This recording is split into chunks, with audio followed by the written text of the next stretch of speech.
Okay, so we are into this series of Claude and we are starting up with the features that are there into the basic Claude. Okay, and yes, so in even in Claude we have things like even the free tier.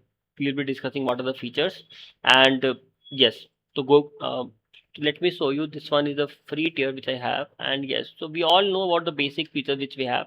We have this chat feature, and in the chat we have this incognito mode. In incognito mode, the best part is the incognito chats are not saved to history or used to train models. So here, even though you are into a free account, but it is said if you are working under incognito, nothing gets saved anywhere because even the chat history is not saved. So make sure that when you close the incognito window, nothing will be recovered. Okay, so that is one thing you have to take care. But yes, if you have any other uh, confidential aspects which you do not want to be used for the training the model even in a free account, then you can use the incognito mode.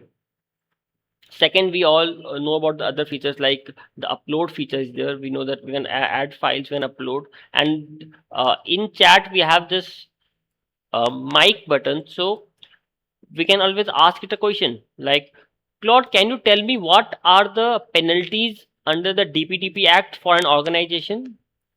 So maybe it's not able to reach my mic right now because I didn't give it the permission.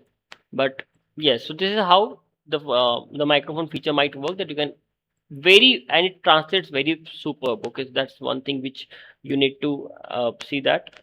Now going to other feature like archiving chats, custom styles are very basic features. We all know that we can archive a particular chat so that our chat window is not looking messy like a mine. So it should not look messy and it should be much clearer, and that is what the archiving of chat. You can click on the chat, you can archive it so that you can later on you can definitely refer the chats, so even the archived chats, but at least it won't come in your main window. So it's very cleaner to have custom styles of how what type of output do you want, whether it to be more strict or more agreeing with you or be more strict. So there's a custom style that you can definitely keep.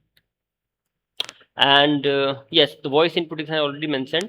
Second, the projects feature is one very important feature inside of the free tier, which says about how you can have a separate memory altogether. So it's like having a separate Claude altogether, because we will discuss about it more towards the memory section. But let me tell you one small thing like memory of Claude across the chats are not saved. So whatever chats you did in one particular context, whatever context you did in one particular chat, so one chat is there and you have made multiple to and fro communication, so everything gets saved within that chat only.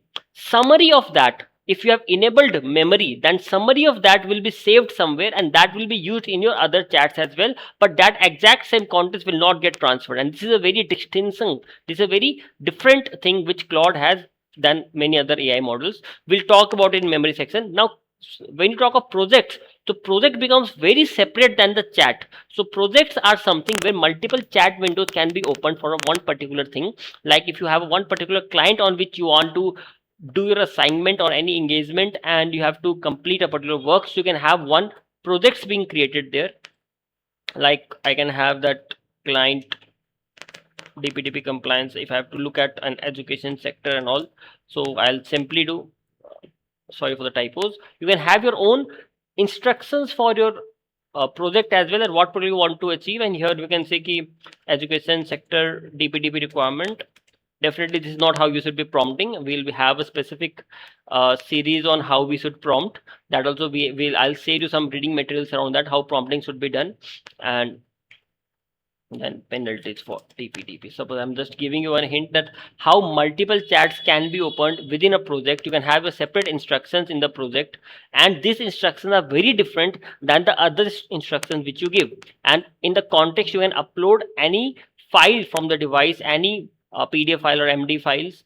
And again, we'll talk about context in terms of token minimization, that how you can have lesser token usage, that also we'll see. We can add a text context, you want to write something, that also you can write, and that is there. So when you talk of these instructions, so this instruction is very different than the instructions which you save over here. In the general, you have this instructions for Claude. So we will discuss exactly same thing in the memory management, that how memory management is done in Claude. These instructions are the one with a global instruction for all the chats, projects, and cowork and Claude code as well. Okay, but the instructions which you give over the project is specifically for that project only, and those instructions will not be used anywhere across chats. So that is how project is very different, and you can upload your own context, as I said, and nothing from the chat is inferred. Okay, again, I'll detail discuss about memory into the part where we'll be discussing memory management in Claude. So this was one thing. The second is the artifacts. If you look at the artifacts, so artifacts are something which are generated by Claude over the time. And let me show you this particular because I have artifacts created in my paid account. So yes, so artifacts are nothing but like a HTML files getting created. So think of it in a manner like, suppose if I tell Claude, if I open a new chat and I say give me a diagram about how LLM works, a simple diagram. So if I do this, I'm asking it for a diagram. So if I ask it for anything other than text, that becomes an artifact. And the best part of artifact is that you can share your artifact via a public link. So as I was showing the one particular case, so those artifacts you can share, you can have a link, you can copy the link and you can share it with anyone, and that becomes a public link. Anyone can be discover that artifact. Okay, so that is one particular thing around the artifact thing. Now look, it has made a diagram under making understanding things of how LLMs work. So many times these diagrams become easier and to explain things. That is why these are called artifacts. Okay, these are the, you can download it separately, copy it to clipboard and all those things. And also artifacts are also, this is a diagram. Many times the HTML files which it creates, the PDF files, and many times they can also create a web application altogether. So we're not going with the complex stuffs right now, but just to understand artifacts, these are something which Claude specifically generates, and this can be shared with the public. Okay, with anyone.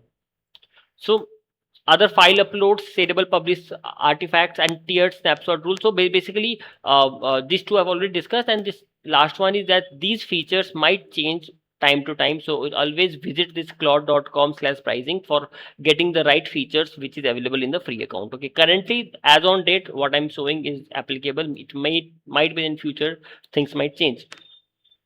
Okay, so some important links again, that how other things work, and there are some other features which I'll be talking in the next part. So this was for this one. See you again in the upcoming video.